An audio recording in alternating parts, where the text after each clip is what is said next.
Kwa jina la Mwenyezi Mungu mwingi wa rehema mwenye kurehemu.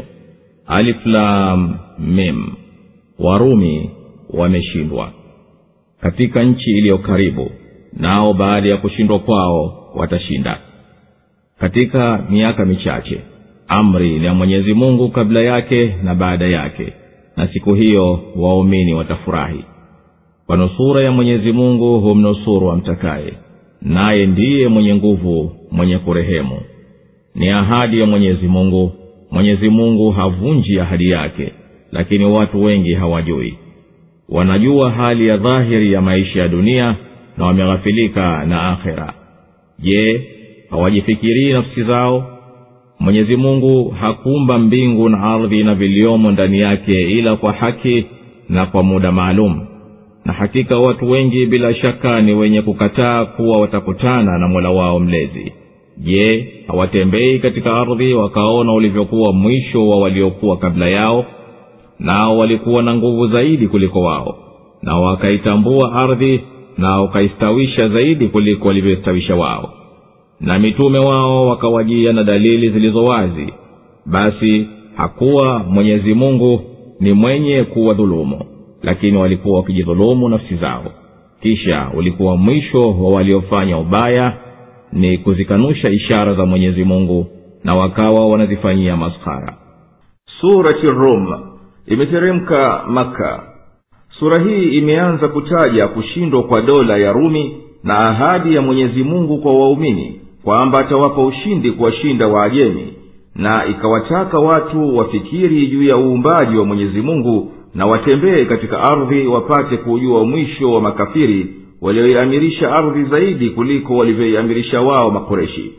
Na sura hii imeeleza hali ya watu siku ya Kiyama, na ikasifu kutakasa kwa waumini kumtakasa Mwenyezi Mungu na wanavyomwabudu yeye asubuhi mapema na jioni na adhuhuri na alasiri. Na ikanabihisha dalili za upweke wake Mwenyezi Mungu kwa kupishana zamu usiku na mchana, na kukhitalifiana lugha na mambo yanayoonekana ya ulimwengu katika mbingu na ardhi. Na ikapiga mifano ambayo inaonyesha upotovu wa shirki, na ikawakumbusha watu vipi Mwenyezi Mungu alivyoumba wao na akawaneemesha na kuvitia nguvu viungo vya ukoo na kushikamana kwa ujamaa. Na ikashughulikia mambo ya sharia, ikahirimisha riba na ikalazimisha zaka, na ikahimiza kuwafanyia wema jamaa. Kisha Mwenyezi Mungu Subhanahu akawaneemesha waja wake, na akawataka washike dini na utiifu, na akawataka waangalie katika ulimwengu yale maajabu yake yanayoonyesha ukomo wa nguvu na uweza, na akabainisha mabadiliko ya binadamu anavyogeuka mpaka akafikia umri wa ukongwe kabisa. Na aya za mwisho zimegusia siku ya Kiyama na jinsi washirikina wanavyoikanya. Na sura ikahitimishia kwa kumnasihi Mtume sallallahu alaihi wasallama athibiti juu ya haki na avumilie kwa yanayomfika, kwani ahadi ya Mwenyezi Mungu inakuja tu bila muhali wowote. Sura hii imeanzia kwa aya hii ili kufahamisha kwamba Qur'ani imetungwa kwa hizi herufi wanazozitamka Waarabu kwa wepesi na kwa uwazi. Lakini wanaokanya wameshindwa kuleta mfano wake, nazo vile vile zinawazindua watu wasikilize na wanyamaze, na ziwapelekee kusadiki utume wa Muhammad sallallahu alaihi wasallama. Waajemi waliwashinda Warumi katika nchi ya karibu na Arabuni, nao ni mipakani mwa Shamu. Na Warumi baada ya kushindwa kwao watakuja washinda Waajemi kabla ya kupita miaka 9. Na washirikina walifurahi kwa kushinda Waajemi, na wakawaambia Waislamu, tutakushindeni kama Uajemi ilivyoshinda Urumi, ambayo ni katika watu wa kitabu. Lakini Mwenyezi Mungu alitimiza ahadi yake, Warumi wakawashinda Waajemi kwa muda ule ule ulioutaja. Ikawa ile ni ishara ya ukweli wa Muhammad sallallahu alaihi wasallama katika wito wake na ukweli walioeleta. Ni ya Mwenyezi Mungu amri na hukumu kabla ya kila kitu na baada ya kila kitu. Na siku ya Warumi kuwashinda Waajemi watafurahi waumini kwa ajili ya ushindi wa Mwenyezi Mungu anaompa mtakaye, na yeye ndiye mwenye kuwashinda maadui zake, mwenye kuwarehemu vipenzi vyake. Maoni ya wataalamu juu ya aya hii ya kwanza hadi ya 4. Katika aya hizi tukufu ipo ishara ya vituko viwili. Cha kwanza kilikwisha tokea hasa, na cha pili kilikuwa bado hakijatokea. Na hayo ni kutoa habari ya ghaibu, na imetajwa kuwa yanatokea mnamo miaka michache, ambayo maana yake ni miaka 3 mpaka 9. Na maelezo ya tukio la mwanzo ni kuwa Waajemi na Warumi walipambana kwa vita katika nchi ya Shamu katika enzi za Khasro Abrawiz au Khasro wa pili, mfalme wa Uajemi maarufu kwa Waarabu kwa jina la Kisra, na Heraklasi mdogo, mfalme wa Kirumi, ambaye kwa Waarabu ni maarufu kwa jina la Heraklo. Katika mwaka wa 614 Uajemi iliteka Antiokia, mji mkubwa kabisa katika jimbo la mashariki katika ufalme wa Rumi, na baadaye ikatekwa Dimishki yani Damas, na ukazingwa mji wa Baitul Muqaddas yani Yerusalemu mpaka ukasalimu amri. Wakaunguza, wakawaingilia wakazi wake kuwachinja. Moto huo uliteketeza kanisa la Kiyama. Wavamizi hao waliuchukua msalaba wakapeleka kwa jiji lao. Nyoyo za Kristo zilihuzunika sana kwa msiba huu wa kutisha. Ilivyokuwa kushindwa huku kuliwaletea furaha washirikina wa Makka, na wakawa wanafanya tashtiti wa Islamu kwa kuwa Warumi ni watu wa kitabu kama watu wa Muhammad sallallahu alaihi wasallama, na Waajemi kama washirikina si watu wa kitabu. Basi Mwenyezi Mungu mtukufu aliyetukuka alimteremshia Muhammad aya hizi zilizo wazi, ili ambashirie kuwa watu wa kitabu watakujashinda na waumini watafurahi. Na kushindwa kwa washirikina na uovu wa hatima yao kuliwekewa kiwango cha miaka michache. Na ufafanuzi wa tukio la pili ni kuwa Heraklu, kaisari wa Rumi, ambaye jeshi lake lilishindwa, hakukata tamaa kuwa atashinda. Akawa anajiandaa kwa ajili ya mpambano utakaofuta hali ya kushindwa. Mpaka mwaka wa 622 wa kuzaliwa Nabii Isa alayhi salam, yani mwaka wa kwanza wa hijra, Waajemi wakalazimika kuingia vita katika nchi ya Armenia. Huko Warumi wakashinda, na ikawa hapo ndio chanzo cha ushindi mara nyingi wa Warumi kuishinda Uajemi. Ndiyo hivi watu wa kitabu wakawashinda washirikina, na ukweli wa bishara Qur'ani ukathibiti. Na tena kituko cha tatu kinafahamika maana kutokana na aya hizi tukufu, nacho kikaleta furaha kwa Waislamu.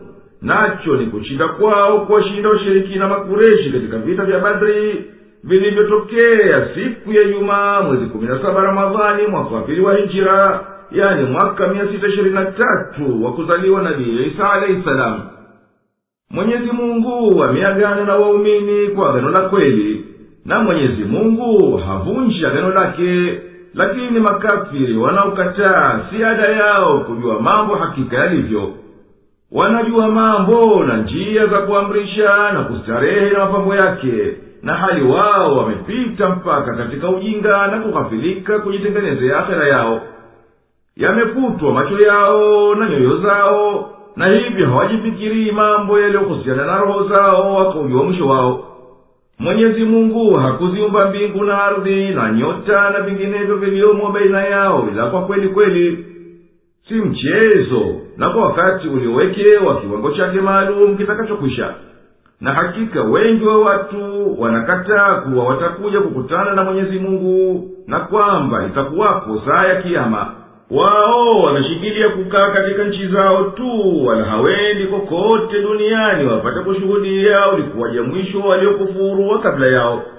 Hao walikuwa na nguvu zaidi kuliko hawa makafiri wa sasa, na wakaugeuza uso wa ardhi wapate kutoa humo viliomo ndani yake kama maji na madeni na wakulima, na wakaiamirisha ardhi zaidi kuliko walivyoamirisha hawa. Na mitume wa Mwenyezi Mungu wakawajia na miujiza iliyo wazi, na wao wakaikataa. Mwenyezi Mungu akawatia mkononi, kwani yeye hawalipi bila makosa, wala hawashiki kabla ya kuwakumbusha na kuwapa muhula. Lakini watu hawakuwa wanadhulumu ila nafsi zao tu. Tena mwisho wa hao watu waliotenda hadi ya uovu ni kuzikataa ishara za Mwenyezi Mungu, na wakawa wanazidharau hasa. Mwenyezi Mungu huanzisha uumbaji, tena akaurudisha mara ya pili, na kisha mtarejeshwa kwake. Na itaposimama saa, wakosefu watakata tamaa, wala hawatakuwa na waombezi miongoni mwa waliokuwa wakiwashirikisha na Mungu, na wao wenyewe watawakataa hao washirikishwa wao. Na siku itaposimama saa, siku hiyo watagawanyika. Ama walioamini na wakatenda mema watafurahishwa katika bustani, na ama waliokufuru na wakazikanusha ishara zetu na mkutano wa akhera, hao basi watahudhurishwa katika adhabu. Basi subhanallah, mtakaseni Mwenyezi Mungu jioni na asubuhi. Na sifa zote njema ni zake katika mbingu na ardhi, na alasiri na dhuhuri. Hukitoa kilicho hai kutokana na kilichokufa, na hukitoa kilichokufa kutokana na kilicho hai, na huisha ardhi baada ya kufa kwake, na kama hivyo ndivyo mtafufuliwa.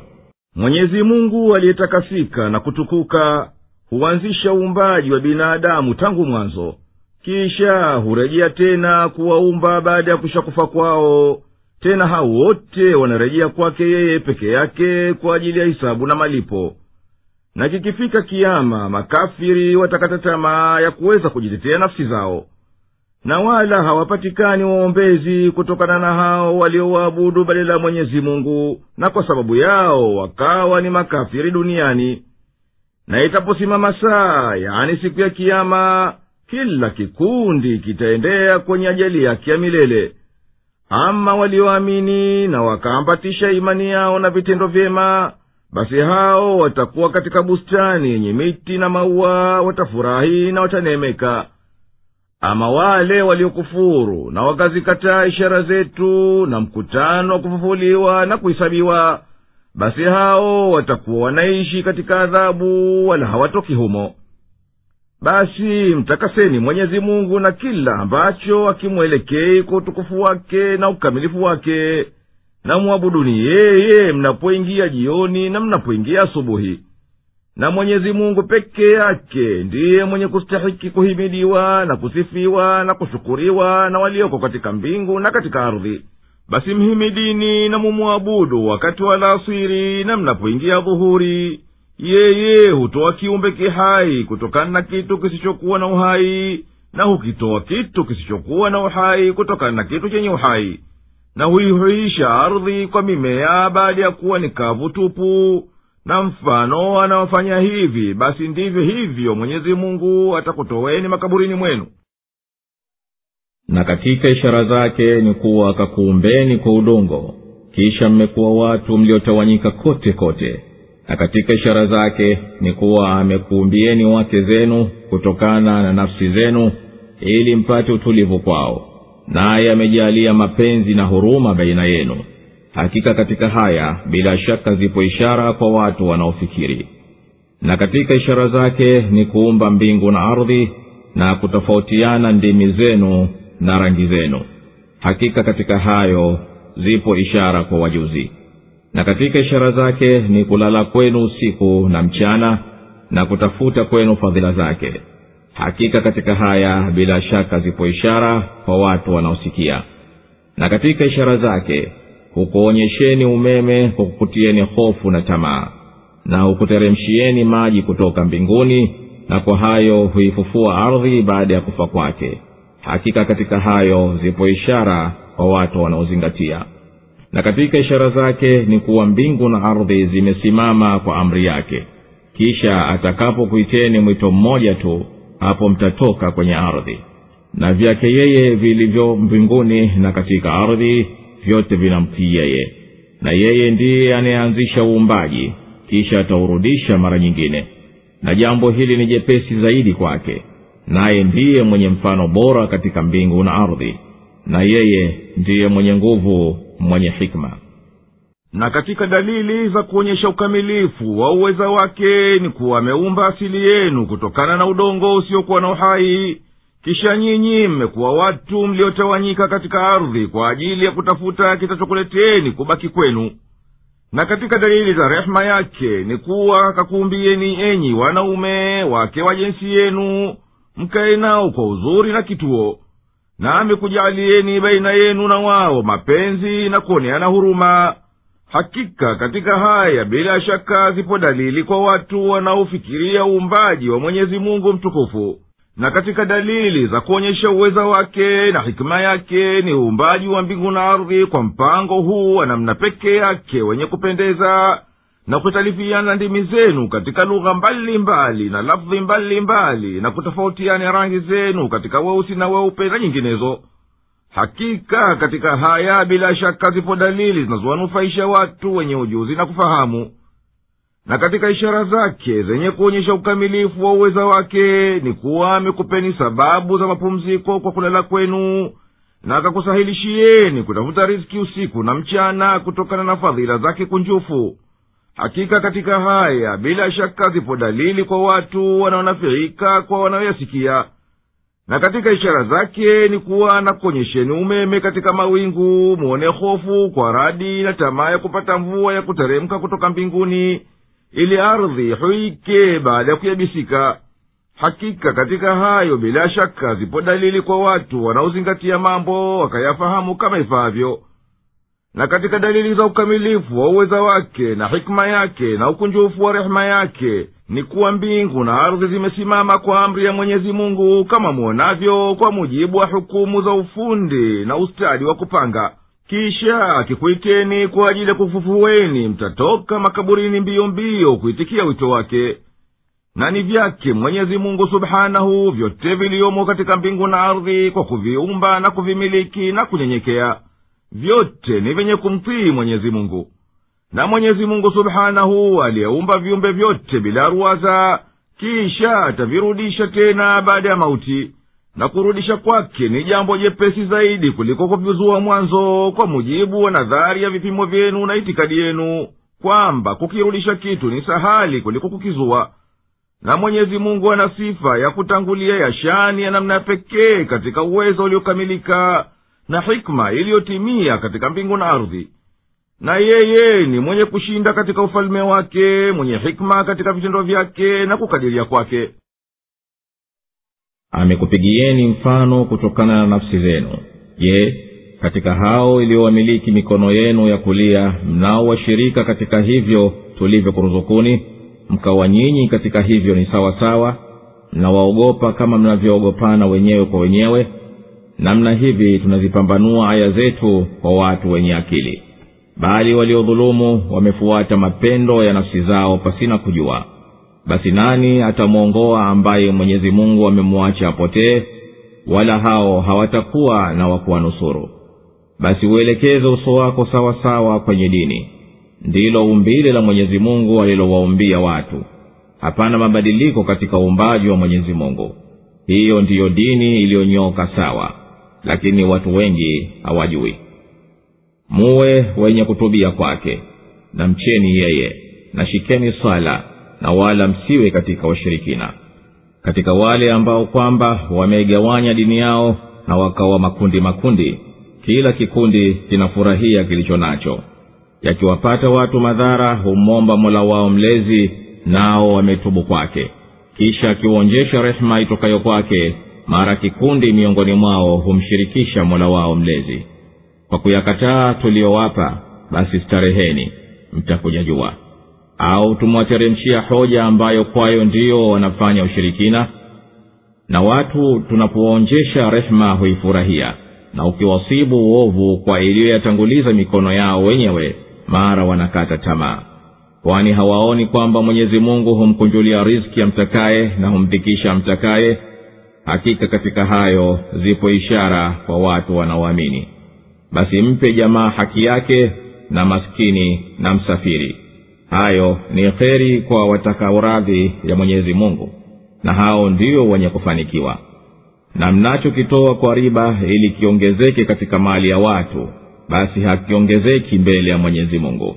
Lakini mnachokitoa kwa zaka kwa kutaka radhi ya Mwenyezi Mungu, basi hao ndio wataozidishiwa. Mwenyezi Mungu ndiye aliyekuumbeni, kisha akakuruzukuni, kisha anakufisheni, na kisha anakufufueni. Je, yupo yeyote katika hao mnaowashirikisha na Mwenyezi Mungu afanye lolote katika hayo?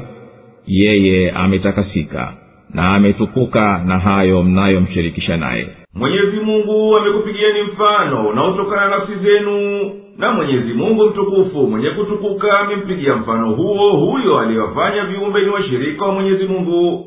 Mfano wenyewe ni kwani nyinyi mnawafanya watumwa wenu washirika katika mali na vinginevyo tulivyokupeni.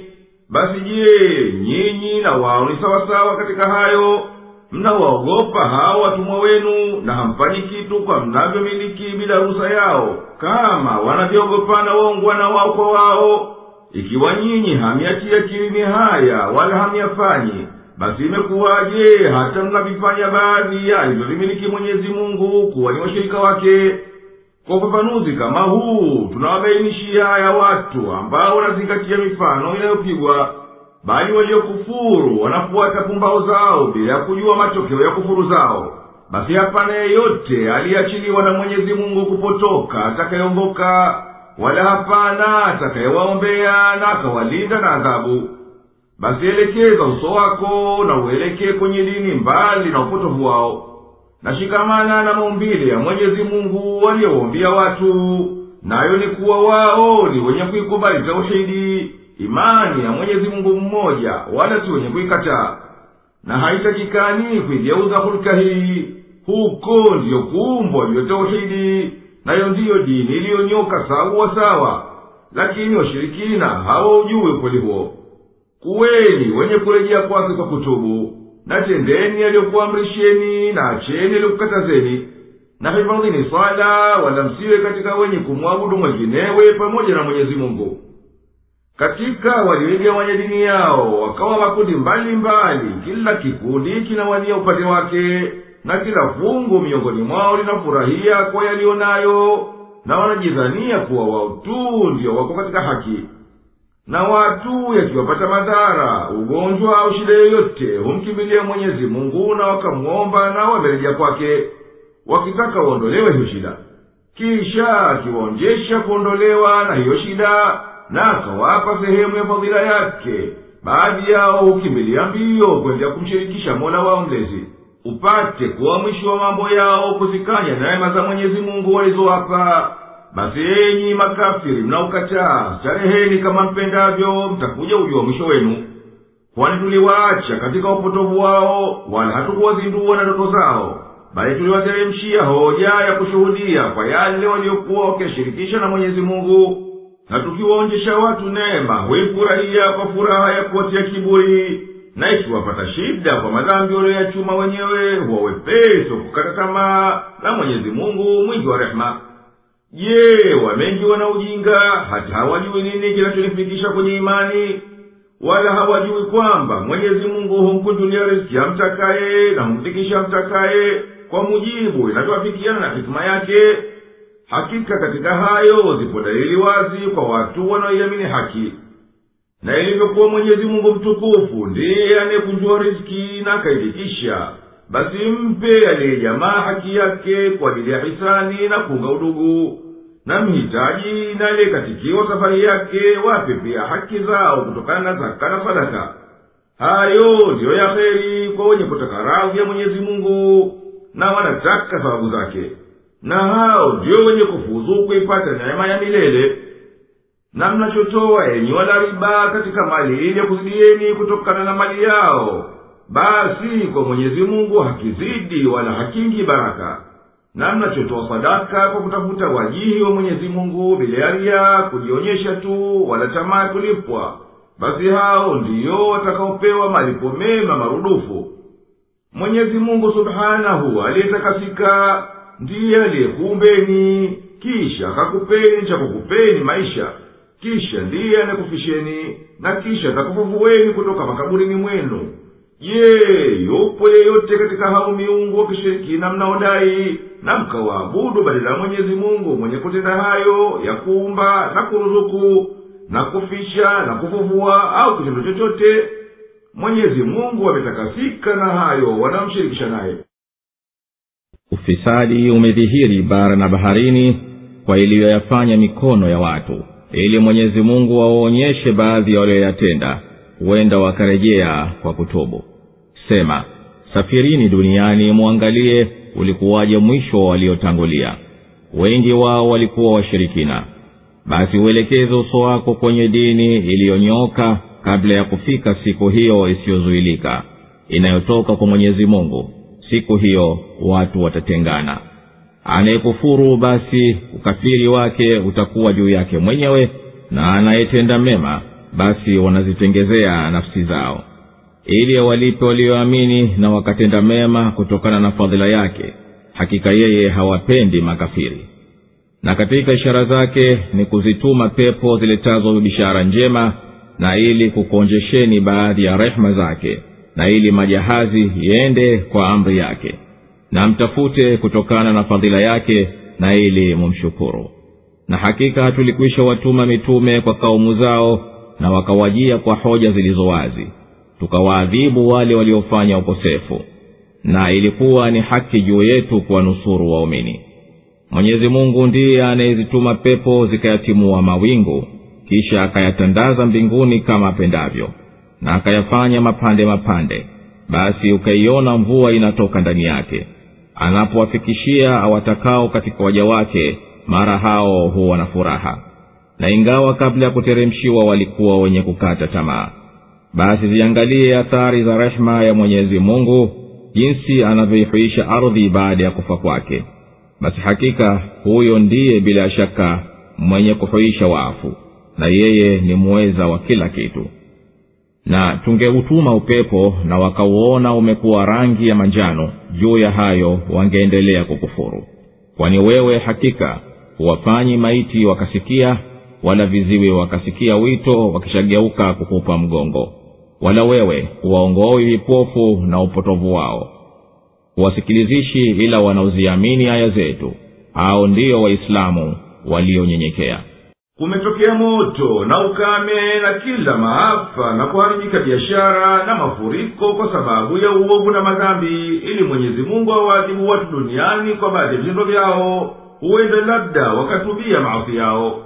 Ewe nabii, waambie washirikina, nendeni pande mbalimbali za dunia, muangalie vipi waliishia waliokutangulieni. Mtaona kuwa Mwenyezi Mungu aliwaangamiza na akayaharibu majumba yao, kwa sababu wengi walikuwa shirikina kama nyinyi. Na uelekeze sawa sawa uso wako kwenye dini iliyokamilika kunyoka kwake, kabla haijafika siku ambayo hapana mtu atakayeweza kuirejesha kwa Mwenyezi Mungu. Siku hiyo watu watagawanyika na hali zao zitakhtalifiana. Mwenye kumkufuru Mwenyezi Mungu basi itampata mwenyewe laana ya ukafiri wake, na wenye kuamini na wakatenda mema basi ni kwa ajili ya nafsi zao tu, wanajitengenezea njia nzuri iliyonyoka. Kwa sababu hakika Mwenyezi Mungu huwalipa walioamini na wakatenda mema kwa yale aliyoyatanguliza, na tena huwazidishia malipo yao kwa fadhili, kwani yeye anawapenda hao na anawachukia waliokufuru na wakazikanya neema zake. Na katika dalili za uwezo wa Mwenyezi Mungu na rehema yake ni kuwa yeye huzipeleka pepo za kubashiria mvua kwa sababu ya kumwagia mashambani na kunyweshia wanyama na watu, na ili yakupeni katika kukumiminieni hisani zake manufaa yanayotokana na mvua, na ili zipate kwenda merikebu za majini kwa amri ya Mwenyezi Mungu na kudra yake, na ili mtafute riziki kwa fadhila yake kwa biashara na kutumia viliomo nchi kavu na baharini, na ili mpate kumshukuru Mwenyezi Mungu kwa utiifu wenu na kumwabudu yeye tu. Na kabla yako hakika tulikwisha watuma mitume kwa kaumu zao, na kila mtume alikuja na hoja zilizo wazi zenye kuonyesha ukweli wake. Kaumu yake ikamkadhibisha, nasi basi tukawaangamiza wale waliofanya madhambi na wakaasi. Na Mwenyezi Mungu amejilazimisha nafsi yake kuwanusuru waja wake waumini. Mwenyezi Mungu subhanahu wa ta'ala aliyetakasika na akatukuka ndiye anayezituma pepo ambazo kwa nguvu zake zikasukuma mawingu, na Mwenyezi Mungu akayatandaza mbinguni kama atakavyo hapa na kule, kwa uchache au wingi, na akayafanya mapande mapande. Basi nawe ndio unaona mvua inatoka kwenye mawingu, na Mwenyezi Mungu anapoiteremsha mvua kwa waja wake watakao, hao huwa wepesi kukunjuka roho na kufurahi. Rejea kwenye maelezo ya aya 43 ya Suratu Nur.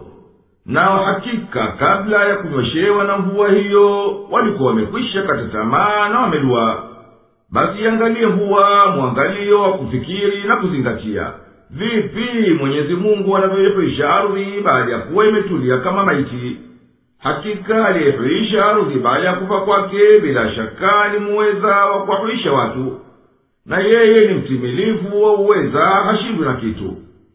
Nami ninaapa lau kuwa tukapelekea upepo wa kudhuru mimea, nao wakauona umekuwa manjano kwa sababu yake, hapana shaka wataendelea hata baada ya kuwa manjano, wakizikanya neema na wakimkataa Mwenyezi Mungu. Basi wewe usihuzunike kwa inadi yao na kutokuitikia, kwani wewe huwezi kuwafanya maiti wausikie wito wako, wala kuwafanya viziwi wakusikie unapowanadia, wakizidi uziwi wao kwa wanavyokukimbia kwa mapuza. Na watu hawa ni kama vipofu, kwa vile nyoyo zao zimefungika wafuati uongofu. Na wewe huwezi kuongoa vipofu na ukawazuia wasifanye ukafiri wao. Ama hakika wewe unaweza kuwafanya wakusikie msikio wa kufahamu na kukubali wale ambao nyoyo zao zimejitayarisha kupokea imani. Basi hao wanaifuata haki na kudhihiri. Mwenyezi Mungu ndiye aliyekuumbeni kutokana na udhaifu, kisha akajalia nguvu baada ya unyonge, kisha akajalia baada ya nguvu unyonge tena na ukongwe. Anaumba atakavyo, naye ndiye mjuzi mwenye uweza. Na siku itaposimama saa, wakosefu wataapa kwamba hawakukaa duniani ila saa moja tu. Hivyo ndivyo walivyokuwa wakipotozwa. Na waliopewa elimu na imani watasema, hakika nyinyi mlikwisha kaa katika hukumu ya Mwenyezi Mungu mpaka siku ya kufufuliwa. Basi hii ndiyo siku ya kufufuliwa, lakini nyinyi mlikuwa hamuijui. Basi siku hiyo hautawafaa waliodhulumu udhuru wao, wala haitotakiwa toba yao. Na hakika tulikwisha wapigia watu kila mfano katika hii Qur'an. Na ukiwaletea ishara yoyote, hapana shaka waliokufuru watasema, nyinyi si chochote ila ni waongo. Hivi ndivyo Mwenyezi Mungu anavyopiga muhuri kwenye nyoyo za wasiojua. Basi subiri, hakika ahadi ya Mwenyezi Mungu ni ya haki, wala wasikupaparishe hao wasiokuwa na yakini. Mwenyezi Mungu ndiye aliyekuumbeni kutokana na tone la manii mkawa dhaifu, hamna nguvu, kisha akakujalieni baada ya unyonge huo mkawa na nguvu. Akakukuzeni hata mkawa watu wazima, kisha akakufanyeni baada ya nguvu hizi mkawa na udhaifu wa uzee na ukongwe. Yeye huumba atakavyo, na yeye ndiye mjuzi wa kupanga uumbaji wake, muweza wa kuleta takacho.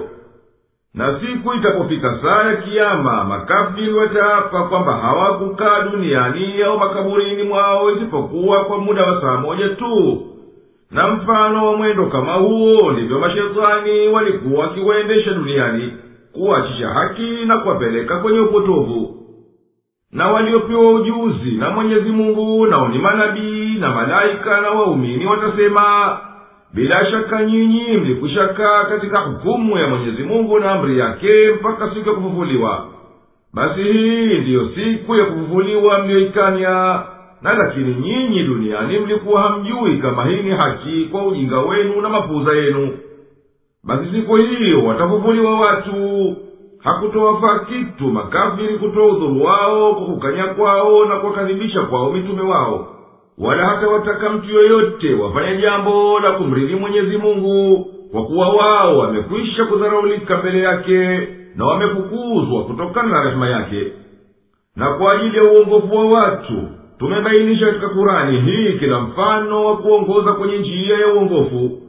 Na wewe kuwaletea kila muujiza, bila shaka makafiri kwa kupita hadi nda yao na ugumu wa nyoyo zao watasema, wewe na wao wanaokufuata si chochote ila ni waongo tu katika huo wito wenu. Na muhuri kama huu umepigwa juu ya nyoyo za hao wasioijua tauhidi miongoni mwa majahili. Ewe nabii, yavumilie maudhi yao. Hakika ahadi ya Mwenyezi Mungu kukupa ushindi juu ya maadui wako na kushinda kwa Uislamu juu ya dini zote ni kweli isiyogeuka kabisa. Wala wasiomwamini Mwenyezi Mungu na mtume wake wasikuletee dhiki na ukaiacha subira.